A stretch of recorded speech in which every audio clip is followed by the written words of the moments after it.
할렐루야. 네. 네, 이제 느헤미야 시리즈 설교가 이제 얼마 안 남았습니다. 다음 주면 끝날 것 같아요. 지난주에 이스라엘 백성들이 하나님의 말씀을 지키고 하나님 말씀대로 순종하며 살겠습니다, 이렇게 맹세하고 다짐하는 장면을 우리가 봤습니다. 그리고 11장에는 예루살렘 안에 백성들을 이주시키는 그런 내용들이 소개되고 있습니다. 예루살렘은 하나님의 임재를 상징하는 성전이 있었잖아요. 그리고 유대인들의 심장과 같은 곳이잖아요. 누군가는 그 예루살렘에 와서 희생적으로 그것을 돌봐야만 했고 살아야만 했다는 것입니다.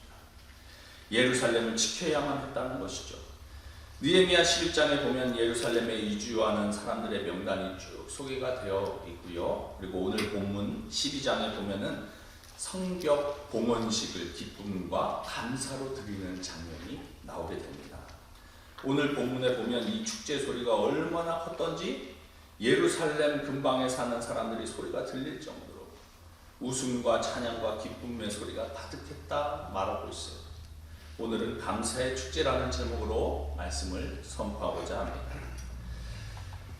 느헤미야 11장의 내용을 대략 살펴보자면, 우리가 11장을 건너뛰거든요. 그래서 대략 살펴보자면 이미 예루살렘 성벽을 건설했지만 안전하지 않은 예루살렘에 들어와 살려는 이스라엘 백성들이 많지 않았던 것 같아요. 왜냐하면 여전히 대적들의 공격에 노출해 이 위험한 지역이었기 때문입니다. 게다가 아직 경제가 활성화되지 않아서 돈 벌기도 부족했었죠. 왜냐하면 백성들은 대부분 그 당시에 농사를 지어야만 했는데, 때문에 그 기반 시설은 그들이 살고 있는 그 지방에서 농사를 짓고 살 수 있는 그 터전에서 사는 것이 좋은 것입니다. 그러나 하나님을 위해 헌신하겠다고 다짐했던 그 리더들, 이스라엘 백성들의 지도자들이 모범을 보이면서 예루살렘에 먼저 거주를 하죠. 아무리 위험하고 힘들어도 리더십이 먼저 솔선수범하지 않으면 백성들이 따라갈 수가 없는 것입니다. 그래서 이스라엘 지도자들이 먼저 입주하게 되었고, 그리고 두 번째로 그 이스라엘 백성들 전체 인구의 10%를 제비를 뽑아서 예루살렘에 살도록 했어요. 그리고 세 번째 부류가 있었는데, 이들은 누구였느냐? 자원하는 사람들이었습니다. 느헤미야 11장 2절에 보면 예루살렘에 거주하기를 자원하는 모든 자를 위하여 백성들이 복을 빌었느니라. 아니, 지도층도 아니고 제비 뽑기로 등 떠밀린 사람도 아닌데 자발적으로 고생이 기다리고 있는 예루살렘에서 살겠다고 헌신한 사람들이 있다는 것입니다. 진짜 백이들이죠. 이 사람들이 너무 훌륭하니까 백성들이 이들을 위해 복을 빌었다 말하고 있습니다. 가만 보니까 교회도 이러한 세 부류의 사람들이 있는 것 같습니다. 첫 번째는 리더들, 그러니까 직분자들이죠. 목사나 장로들, 그렇죠? 솔선수범해야 되는 것입니다. 새벽 예배라던가 수요 예배라던가 헌신의 자리에 나오는 것이죠. 그리고 두 번째 부류는 등 떠밀린 사람들이죠. 그러니까 분위기에 의해서 어쩔 수 없이 하게 되는 경우도 있는 겁니다. 그리고 세 번째 부류는 지도층도 아니고 직분도 없고 등 떠밀린 것도 아닌데 본인이 은혜 받고 헌신한 사람들이에요. 하나님의 역사는 한두 사람의 힘으로 하는 것이 아니라는 겁니다. 자원하는 심령들이 많아져서 모두 힘이 합쳐야만 된다는 것이죠. 이처럼 11장 전체를 보면 예루살렘에 거주하기로 한 백성들의 이름을 지파별로 느헤미야가 일일이 기록하고 있습니다. 이처럼 예루살렘을 중심으로 인구를 재배치시킨 일을 마친 느헤미야는 12장에 제사장들과 레위 사람들의 명단을 쭉 소개하고 있어요. 사실 느헤미야는 새로운 나라의 위상을 보여주기 위해서, 그죠? 그는 정치 지도자였잖아요. 그러니까 이왕이면은 정치 리더들의 이름을 쫙 쓰면 좋을 텐데 제일 먼저 영적인 지도자들의 이름을 쫙 써나갑니다. 이것이 상징하는 의미가 있습니다. 이 새로운 나라를 뒷받침하는 이 디딤돌이 바로 이 영성이라는 것을 아는 것이에요.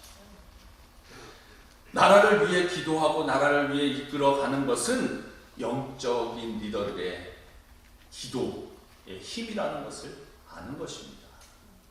우리나라는 어떻습니까? 고려 왕조는 불교 왕조였어요. 나라의 모든 지도자들이 불교 사상에 심취되어 있었습니다.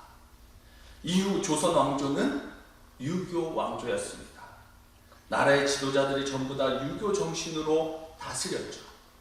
그러나 조선 왕조가 망하고 일제 강점기를 거치고 난 그 뒤에 대한민국으로 넘어오면서 현대 한국 역사가 달라지게 된 것입니다. 3.1운동, 독립선언문, 여러분들 아시겠지만 36인의 그 민족 지도자들이 서명을 했잖아요. 그 중에 절반이 기독교인, 크리스찬이었습니다. 그때 우리나라 인구의 1%도 기독교 인구가 안 됐어요. 그러나 민족의 정신적인 그리고 현대 대한민국의 정신적인 지주는 바로 이 크리스찬들이 이끌어갔다는 것입니다. 현대 한국의 인물들은 모든 한국 교육과 의료 사업은 다 선교사들과 교회 기반을 두고 시작이 되었다는 것입니다. 해방이 되고 나서 1948년 5월 30일 대한민국 정부 수립 이후 첫 번째 재헌 국회에서 이윤영 국회의원이자 목사님이 이 국회의원이 대표 기도로 국회를 열었다는 겁니다. 얼마나 기도했냐? 10분을 넘게 기도했다는 거예요. 국회의원들을 이렇게 세워놓고 기도로 시작한 국회였습니다. 대한민국이 이렇게 시작됐습니다. 할렐루야. 아멘. 한국이 이 짧은 기간 동안에 이런 발전을 이루게 된 것은 고려 왕조는 불교, 조선 왕조는 유교였지만 적어도 대한민국의 초대 역사만큼은 기도하는 사람들의 그 하나님의 사람들이 일으켜 세웠다고 우리는 믿습니다. 지금도 그렇습니다. 나라가 여러 가지로 여러 가지 이야기가 틀리고 힘든 과정도 있지만 이 나라를 지탱하는 것은 영적인 지도자들의 기도, 살아있는 교회가 있을 때 가능한 것입니다. 할렐루야. 아멘. 이처럼 느헤미야 12장 전반부까지 예루살렘 성 안의 인구 재배치를 마치고 난 느헤미야가 이제 성벽 완공 기념 행사로 이 성벽 봉헌식 축제를 이제 하는 것이 본문의 내용이죠. 43절에 보면 이날에 무리가 큰 제사를 드리고 심히 즐거워하였으니 이는 하나님이 크게 즐거워하게 하셨습니다. 부녀와 어린아이도 즐거워하였으므로 예루살렘이 즐거워하는 소리가 멀리 들렸느니라. 이스라엘 백성들이 적당히 즐거워하는 게 아니에요. 저들이 심히 즐거워했다 말하고 있어요. 크게 즐거워했습니다. 저들이 기쁨을 주체하지 못했다는 거예요. 얼마나 기뻤는지, 그죠? 악기의 연주에 덩실덩실 춤추고 찬양하고 하나님을 찬양하고 저들의 기쁨의 소리가 멀리 퍼져나가 주변에서도 다 들을 수 있을 만큼 기쁨의 소리가 들렸다는 겁니다. 물론 자신들에게 성벽을 재건할 수 있도록 하신 것에 대한 기쁨이 있었기 때문이죠. 그러나 냉정하게 볼 때 예루살렘에 있는 유다 백성들은 이제 고생 끝 행복 시작이 아니라 이제 시작인 거예요. 성벽 하나 완공해 놓은 것 뿐입니다. 아직 먹고 살 길이 막막합니다. 아직도 그들을 노리는 대적들은 그들을 호시탐탐 노리고 있어요. 그런데 이거 너무 빨리 샴페인 터뜨리는 거 아니야? 이런 생각이 들 수도 있는 거죠. 그러나 성경은 뭐라고 말하고 있습니까? 이는 하나님이 크게 즐거워하게 하셨습니다. 말하고 있습니다. 하나님이 크게 즐거워하셨기 때문에 이들이 즐거워했다는 거예요. 여러분, 진짜 기쁨은 상황이 완벽하게 좋아져서가 아니라 하나님이 주시는 것입니다. 할렐루야. 아직 갈 길이 멀어도, 아직 너무 가난하고 힘들어도 하나님이 그들에게 큰 기쁨을 주셨기 때문에 그들이 기뻐했다. 하나님이 기쁨의 원인이었다는 겁니다. 여러분은 환경이 좋아서 기쁩니까? 세계에서 제일 잘 사는 나라들만 보아도 우리가 살고 있는 미국, 스위스, 일본, 여러분 우울증 환자가 그렇게 많대요. 환경만 보고 있다면 우리야말로 가장 기뻐해야 할 사람들 아닙니까? 사랑하는 성도 여러분, 여러분은 행복하십니까? 이민자로 살면서 행복하시냐는 거예요. 좋은 날씨, 좋은 자연 환경인 이 워싱턴 주에 살아가는 우리에게 항상 기쁨이 있으십니까?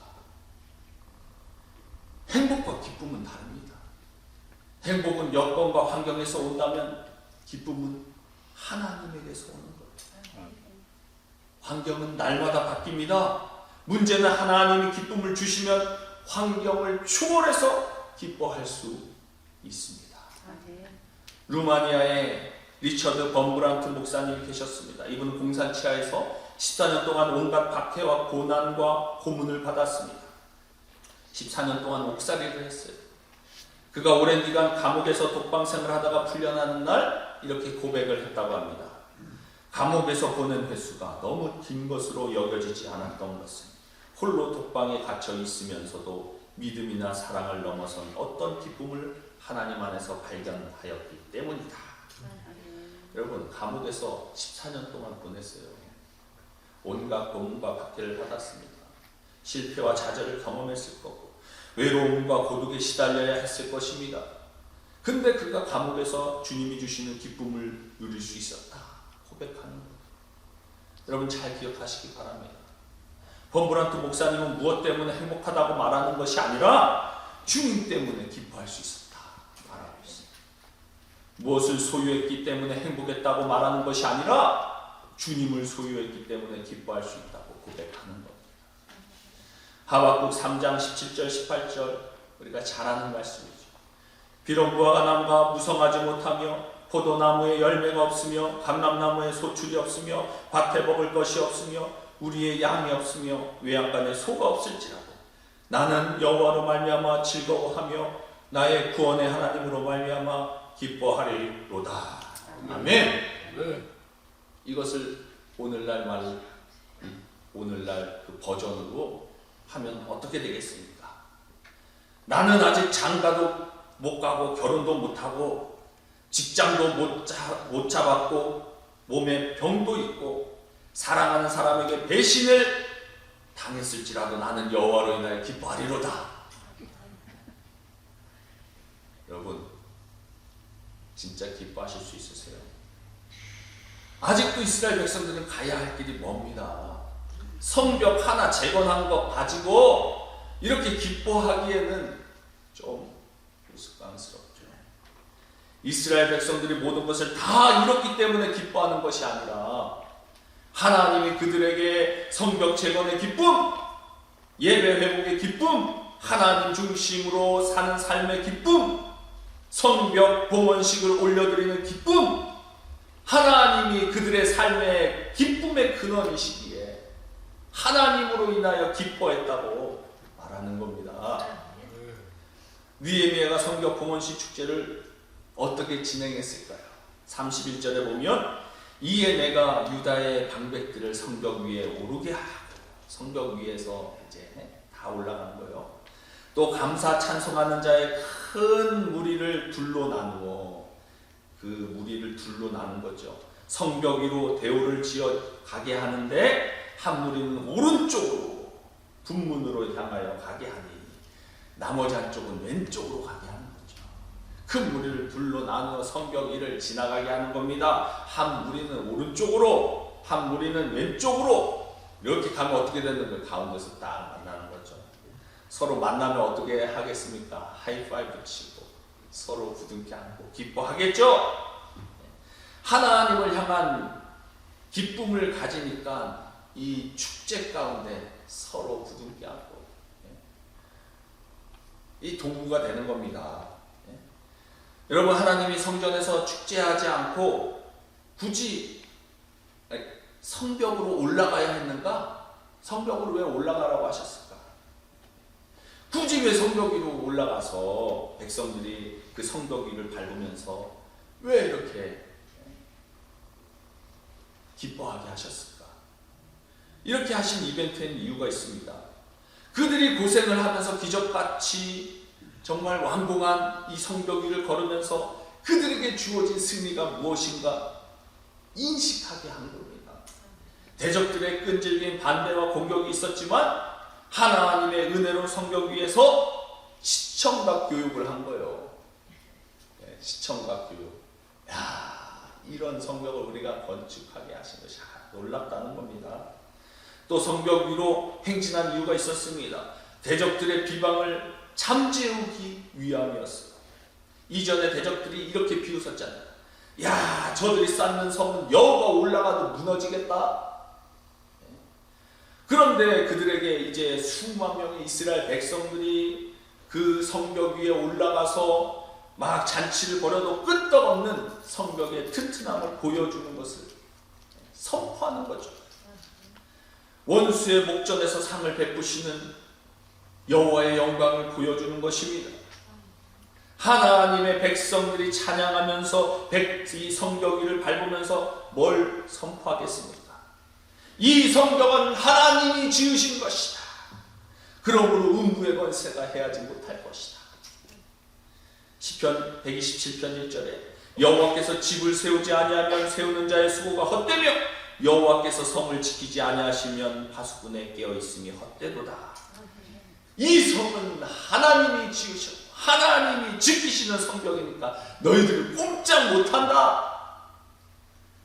이렇게 찬양하면서 기뻐하는 것입니다. 우리 교회도 이와 같은 찬양을 해야 할 줄 믿습니다. 사랑하는 성도 여러분, 기독교는 찬양의 종교라고 부르죠. 예배에는 꼭 찬양이 들어갑니다. 다른 종교에도 찬양이 있을까요? 물론 있죠. 불교도 뭐 찬불가라고 하더라고요. 뭐 다른 종교에도 찬양이 있지만 기독교의 찬양은 본질적으로 다릅니다. 차원이 다르다는 거예요. 여러분, 기독교는요, 장례식에도 찬양합니다. 고통과 슬픔 중에도 하나님을 찬양합니다. 여러분, 이해가 되십니까? 장례식에서도 찬양하는 거예요. 천국에서 만나보자.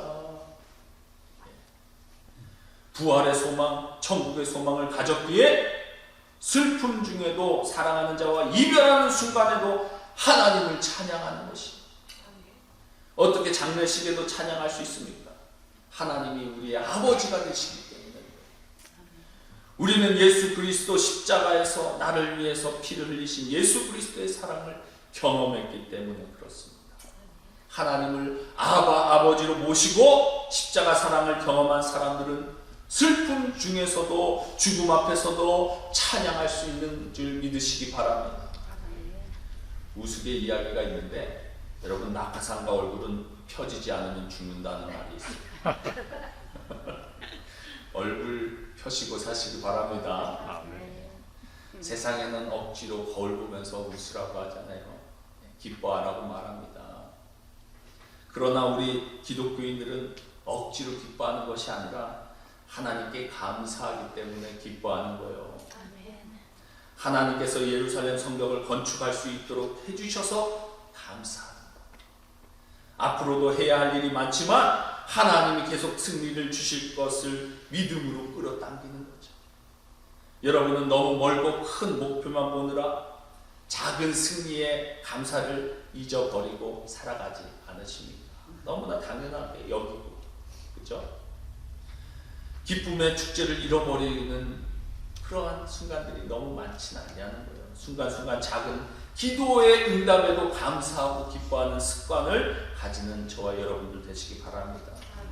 우리가 모든 걸 갖춰서 감사하는 게 아니죠. 여러 가지 힘들고 어려운 거 스틸 남아 있습니다. 그렇지만 이때까지 주신 하나님의 승리를 우리는 감사하고 기뻐해야 합니다. 여러분, 아직도 갈 길이 멀지만 기뻐하십시오. 감사하십시오. 하나님이 여러분의 상황을 바꿔주실 것입니다. 우리가 구약의 인물들 중에서 죽음의 문턱까지 갔던 사람들이 많이 나오죠. 구약의 인물들 중에서 수많은 절망과 낙담과 고통 속에서 죽음의 문턱까지 간 사람들이 한두 명이 아닙니다. 그 대표적인 두 사람을 소개한다면 한 사람은 다윗이죠. 다윗은 장인어른 아닙니까? 장인인 그 사울왕이 그를 얼마나 죽이려고 했어요. 사울왕의 그 칼을 피해 도망자의 신세가 되었습니다. 사울왕을 피해 엔게디 광야에 숨었습니다. 아둘람굴에 숨었습니다.